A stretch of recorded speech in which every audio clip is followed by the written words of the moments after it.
台南旧历3月19拜太阳神君的风俗，真侪人拢会穿这高低16样的旧饼来表达敬意。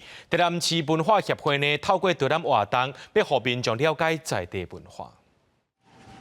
下面粉糯糯的滴入去府城特有的制品猪甲羊的印模，做成饼皮也是方片糕来卖。旧历3月19这天是太阳神君的圣诞，侪人会提早注文糕仔饼做制品。即阵民众食习惯是改变，所以多数饼店平常时较无专门咧做这，敢若伫即礼拜才有咧做。低俗高低16样这项文化渐渐失去。台南市文化协会为了推广保存，办导览巡礼，带民众去庙寺行搭，听导览，看文化。台湾的就是保护的文化这样子，那就特别想要特别来看这样。所以想说很好奇，我又是住在高雄，在台南的一些很传统的一些信仰文化方面，以前都完全不晓得。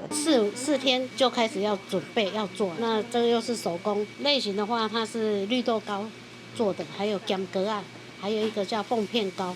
台南市的民俗资产高低16样对清朝传到呾，糕饼印模有特殊意涵。对这张图来看，倒边是猪仔，正边是羊，摆做伙是一字明。文书工作者讲，旧的音我旧，那底参明朝皇帝姓共音，那16样拄好是明朝16任的皇帝。就因为清代时阵袂使公开祭拜明朝的人物，后来就相传用太阳神君的圣诞来怀念明朝过往的皇帝。高低16样是高价低，就是旧姓朱的，姓朱的姓朱的16代君王，按明太祖到明肃宗拢总16代的皇帝，所以呢，以这个概念来讲这个祭祀的重要性。